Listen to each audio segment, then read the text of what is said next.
Sa ngalan ng Ama at ng Anak at ng Espiritu Santo, Amen. ang pagpapala ng ating Panginoong Heso Kristo, ang pag-ibig ng Diyos Ama, at ang makikipagkaisa ng Espiritu Santo, naway sumainyong lahat. At sumaiyo rin. Mga kapatid, aminin natin ang ating mga kasalanan upang tayo'y maging marapat gumanap sa banal na pagdiriwang.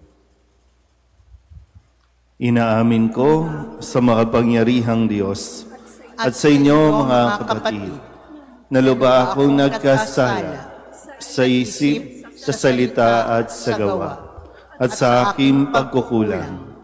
Kaya isinasamo ko sa mahal na Birheng Maria, sa lahat ng mga anghel at mga banal, at sa inyo mga kapatid, na ako'y panalangin sa Panginoong ating Diyos. Kaawaan tayo ng makapangyarihang Diyos, patawarin tayo sa ating mga kasalanan, at patnubayan tayo sa buhay na walang hanggan. Amen. Panginoon, kaawaan mo kami. Panginoon, kaawaan mo kami. Kristo, kaawaan mo kami. Kristo, kaawaan mo kami. Panginoon, kaawaan mo kami. Panginoon, kaawaan mo kami. Manalangin tayo. Ama naming makapangyarihan, pinuspos mo ang paring si San Vicente na mga mabubuting katangian bilang sugong alagad para sa kapakanan ng mga duka at paghubog sa kaparian. Ipagkaloob mong kaming pinag-aalab ng gayon ding layunin ay magmahal sa kanyang minahal at makapamuhay ayon sa kanyang ipinangaral. Sa pamamagitan ni Jesucristo kasama ng Espiritu Santo, magpasawalang hanggan. Amen.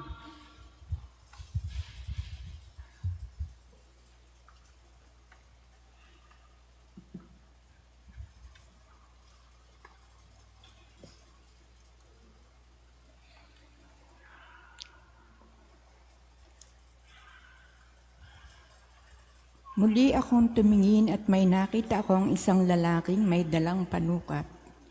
Tinanong ko ito, saan kayo pupunta? Susukatin ko ang luwang at haba ng Jerusalem, sagot niya. Walang ano-ano, lumakad ang anghel na kausap ko at sinalubong siya ng isa pang anghel. Sinabi nito sa kanya, dali ka, sabihin mo sa binatang may dalang panukat na ang Jerusalem ay titirahan ng maraming tao at hayop. Hindi na ito papadiran pagkat ang Panginoon ang magiging bakod na apoy ng Jerusalem at ang kaningningan niya ay lulukob sa buong lungsod. Sinabi pa ng Panginoon, umawit ka sa kagalakan, bayan ng Sion, pagkat maninirahan na ako sa piling mo. Sa araw na yaon, maraming bansa ang sama-samang magpupuri sa Panginoon at pasasakop sa Kanya. Ang salita ng Diyos. Salamat sa Diyos. Pumapatnubay na Diyos ay pastol na kumukupkop. Pumapatnubay na Diyos ay pastol na kumukupkop. Mga bansa, pakinggan ninyo ang sabi ng poon at ipahayag ninyo sa malalayong lupain. Pinapangalat ko ang mga anak ni Israel, ngunit sila'y muli kong titipunin at aalagaan, gaya ng pagbabantay ng isang pastol sa kanyang mga tupa. Pumapatnubay na Diyos ay pastol na kumukupkop. Sapagkat tinubos ng poon si Jacob at pinalaya sa kapangyarihan ng kaaway na lubhang makapangyarihan at malakas. Aakyat silang nagsisigawan sa tuwa patungo sa bundok ng Sion, tigib ng kaligayahan dahil sa mga pagpapala ng poon. Pumapatnubay na Diyos ay pastol na kumukupkop. Kung magkagayon, sasayaw sa katuwaan ang mga dalaga, makikigalak pati mga binata't matatanda. Ang kanilang dalamhati ay magiging tuwa. Papalitan ko ng kagalakan ang kanilang kalungkutan. Pumapatnubay na Diyos ay pastol na kumukupkop. Tatayo na po.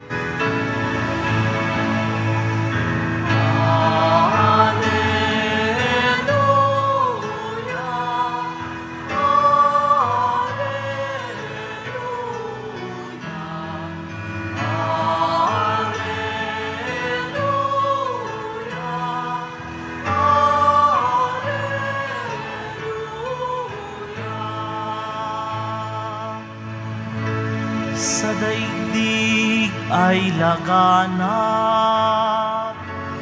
liwanag na sumisikat, salitang buhay ng lahat.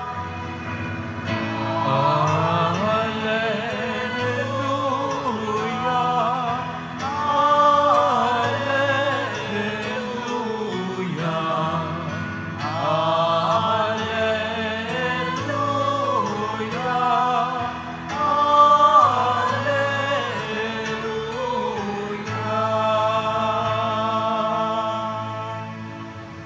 Sumainyo ang Panginoon. At sumaiyo rin. Ang mabuting balita ng Panginoon ayon kay San Lucas. Papuri sa iyo, Panginoon.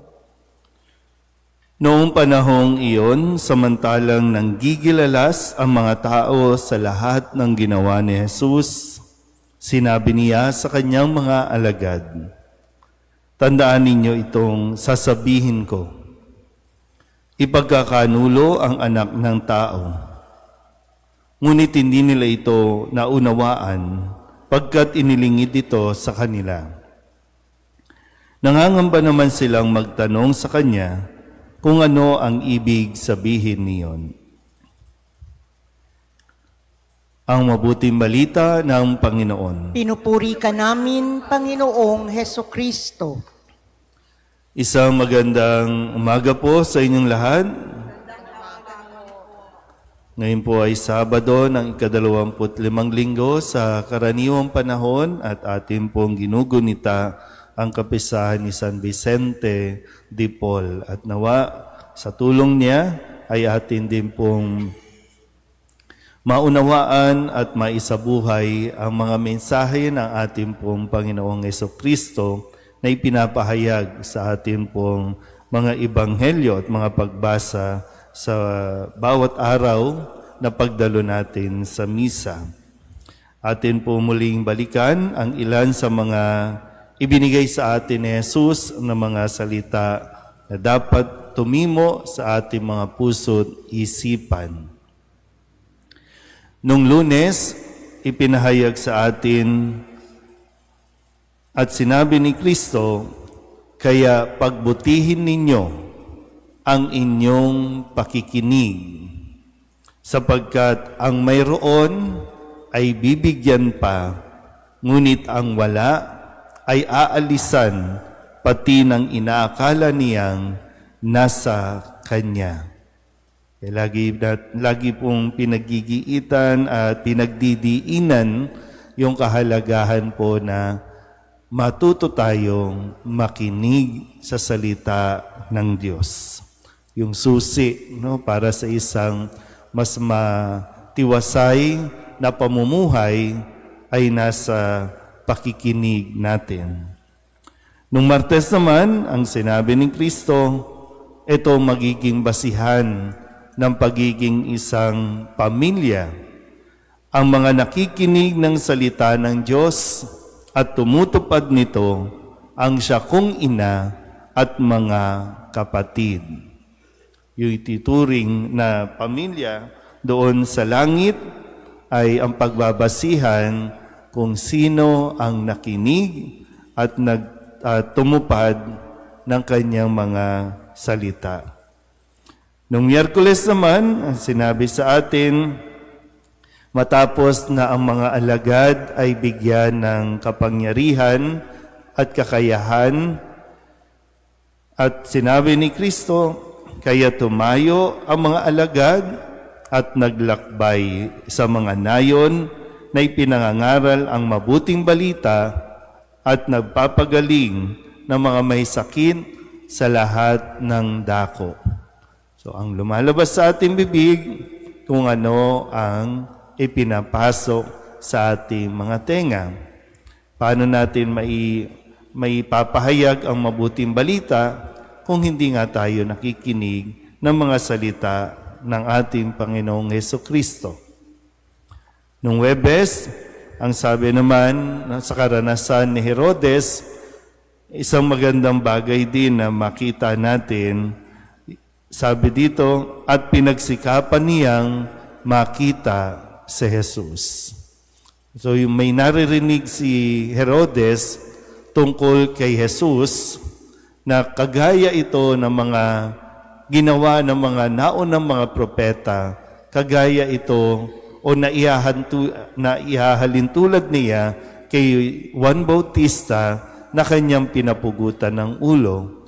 Kung kaya, yung mga naririnig naman nito ang siyang nagtulak para yung magpursige din siyang makita si Jesus.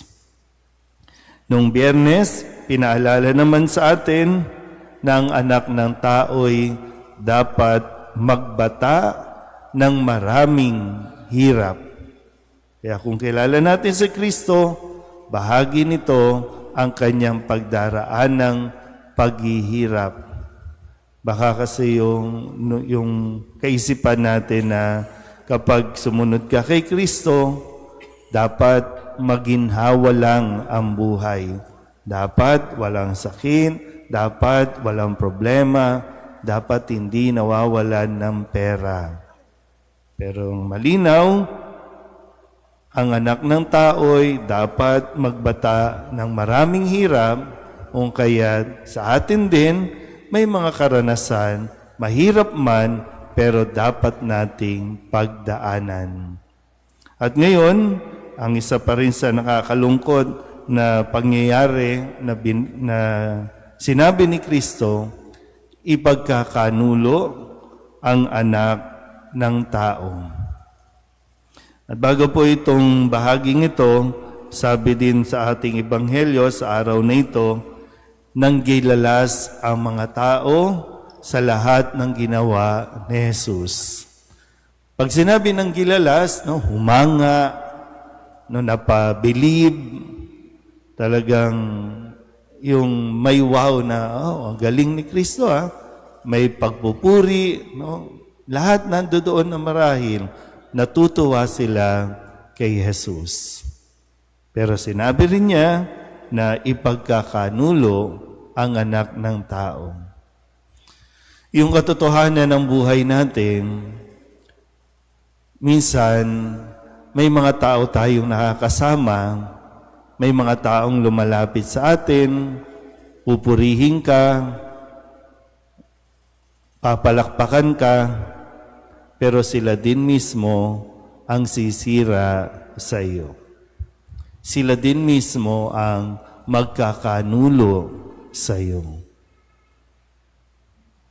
So, isang masakit na katotohanan po yun, no? Pero ganun pa man, kahit ganito ang naipahayag sa atin na karanasan ni Kristo, ay hindi ito naging hadlang o dahilan para panghinaan ng loob si Kristo. Ganon din naman tayo. Sa ating paglilingkod, o pwedeng makatanggap tayo ng papuri, makatanggap tayo ng palakpak, pero makakatanggap din tayo ng paninira. Makakatanggap din tayo ng mga salitang hindi ka nais-nais mula sa mga taong dumidikit o malapit sa atin.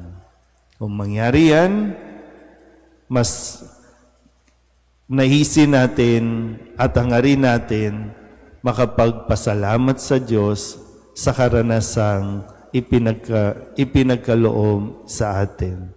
Dahil sa karanasang ito, doon din naman tayo mas pinagtitibay, doon din naman tayo tinuturuan para maging totoo sa ating paglilingkod. Amen.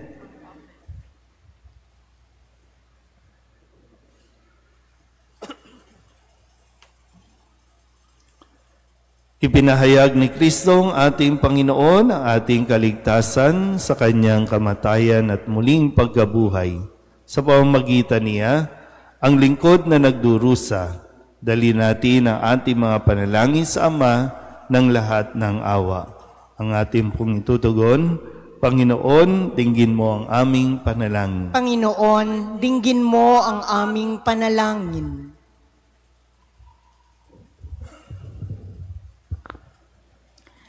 Ang mga pinuno ng simbahan naway magpakita ng maliwanag na pangarap na may masigasig at matatag sa gitna ng magulong mundong ating ginagalawan.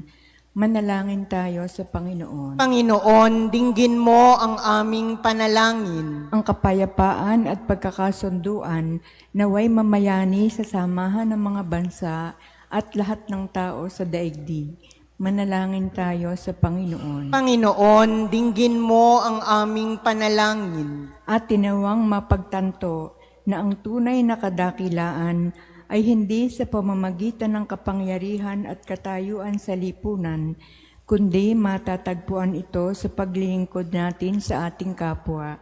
Manalangin tayo sa Panginoon. Panginoon, dinggin mo ang aming panalangin. Ang mga may sakit, naway iugnay ang kanilang paghihirap sa mga pagdurusa ni Kristo sa krus.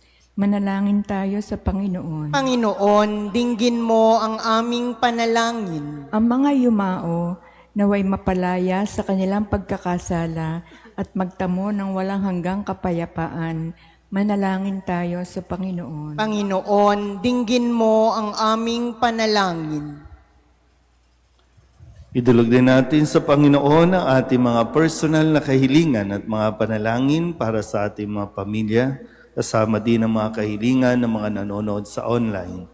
Lahat ng mga misang pasasalamat, special na intensyon, agarang paggaling ng mga may sakit, tang lahat ng mga kaluluwa na iniling na ipagdasal sa misang ito.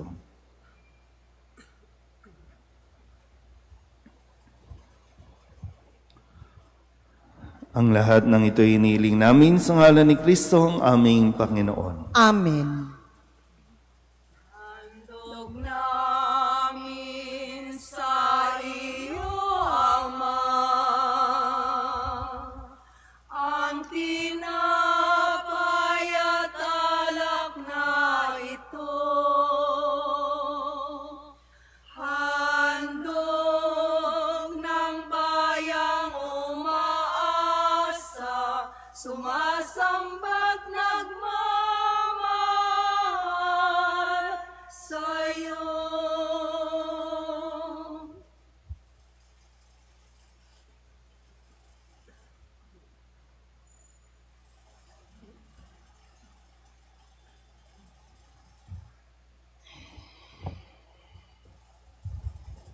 Manalangin kayo mga kapatid upang paghahain natin ay kalugdan ng Diyos amang makapangyarihan. Tanggapin nawa ng Panginoon itong paghahain sa iyong mga kamay, sa kapurihan niya at karangalan, sa ating kapakinabangan at sa buong sambayanan niyang banal.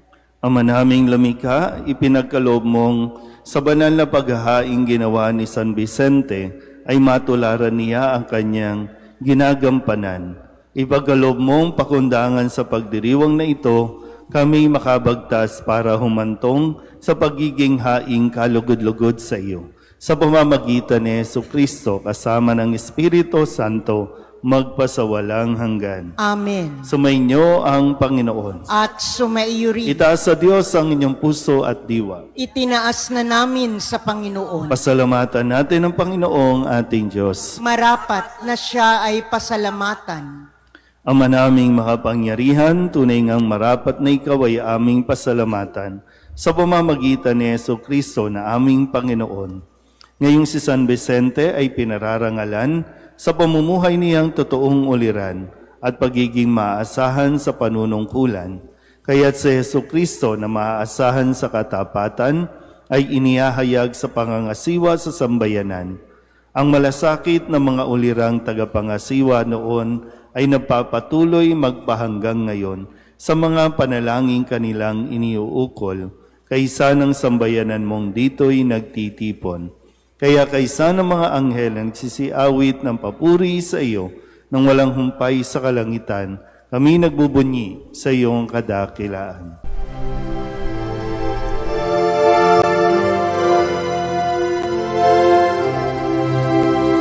Santo, Santo, Santo, Panginoong Diyos makapangyarihan, napupuno ang langit at lupa ng kalwalhatian mo. Hosana sa kaitaasan, pinagpalang na paririto sa ngalan ng Panginoon. Hosana sa kaitaasan.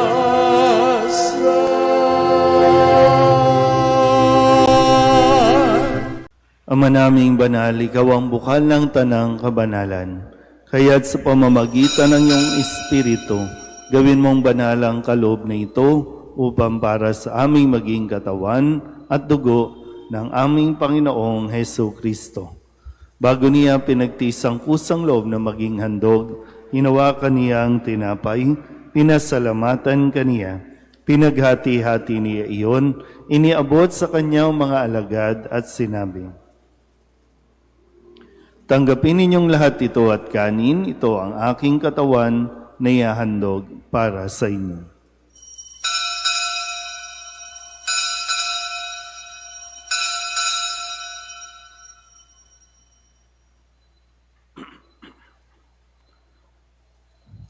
Gayun din naman, nung matapos ang hapunan, hinawakan niya ang kalis, muli kaniyang pinasalamatan. Iniabot niya ang kalis sa kanyang mga alagad at sinabi, "Tanggapin ninyong lahat ito at inumin. Ito ang kalis ng aking dugo, ng bago at walang hanggan tipan. Ang aking dugo na ibubuhos para sa inyo at para sa lahat sa ikapagpapatawad ng mga kasalanan. Gawin ninyo ito sa pag-alaala sa akin."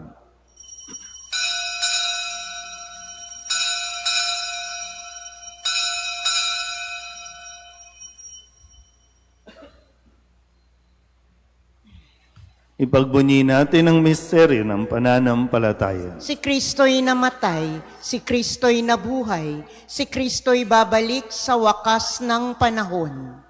Ama, ginagawa namin ngayon ang pag-alaala sa pagkamatay at muling pagkabuhay ng iyong anak.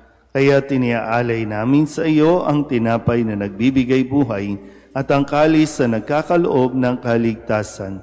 Kami napapasalamat dahil kami iyong minarapat na tumayo sa harap mo para maglingkod sa iyo. Isinasamo namin kami magsasalo-salo sa katawan at dugo ni Kristo ay mabuklod sa pagkakaisa sa pamamagitan ng Espiritu Santo. Ama, lingapin mo ang iyong simbahang laganap sa buong daigdig.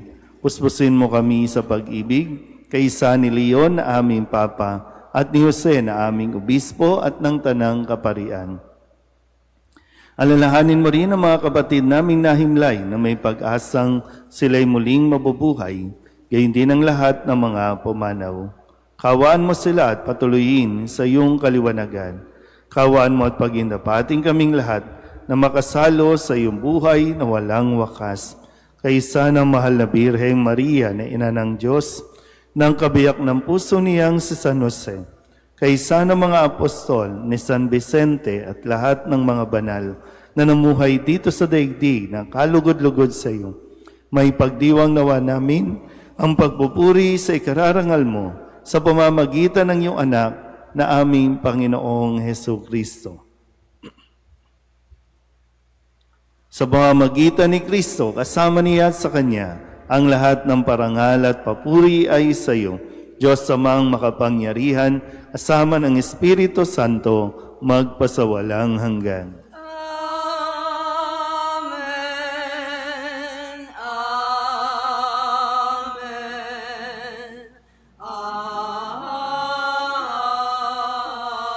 Amen. Sa tagubilin ng mga nakagagaling na utos at turo ni Jesus sa Panginoon natin at Diyos, ipahayag natin ang lakas loob.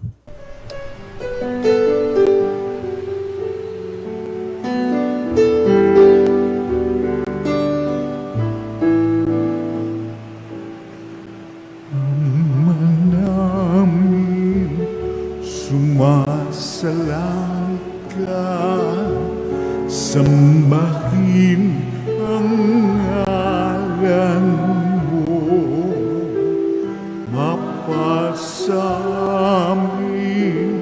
ang kaharian mo, sundin ang loob mo dito sa lupa para nang sa langit. Bigyan mo po kami ngayon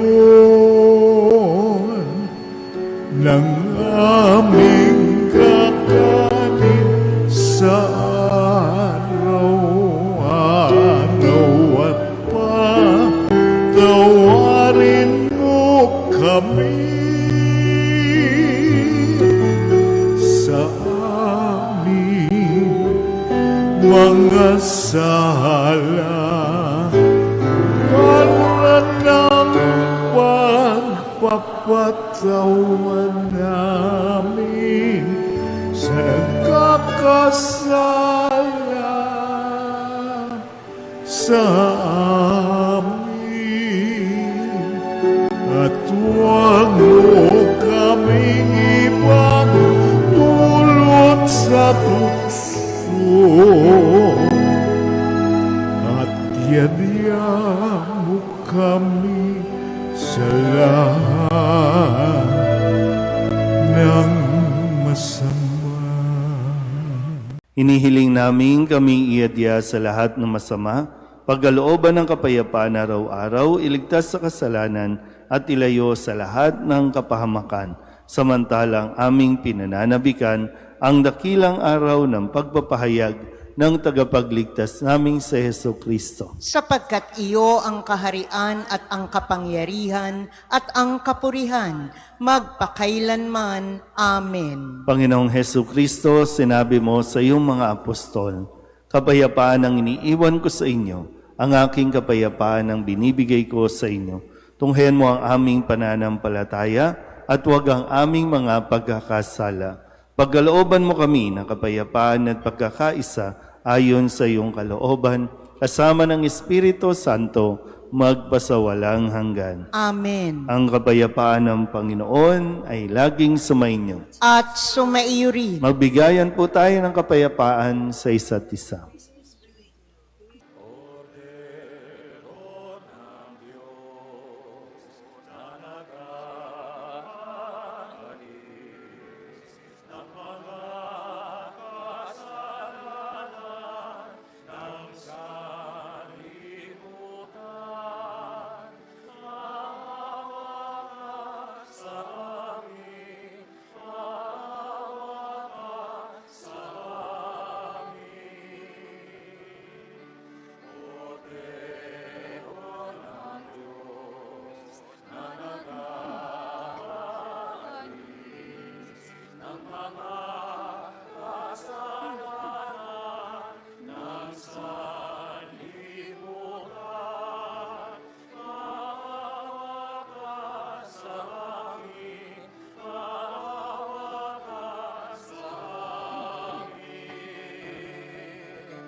Ito ang kordero ng Diyos. Ito nag-aalis ng kasalanan ng sanlibutan. Mapalad ang mga inaanyayahan sa kanyang piging. Panginoon, hindi ako karapat-dapat na magpatuloy sa iyo, ngunit sa isang salita mo lamang ay gagaling na ako.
Manalangin tayo.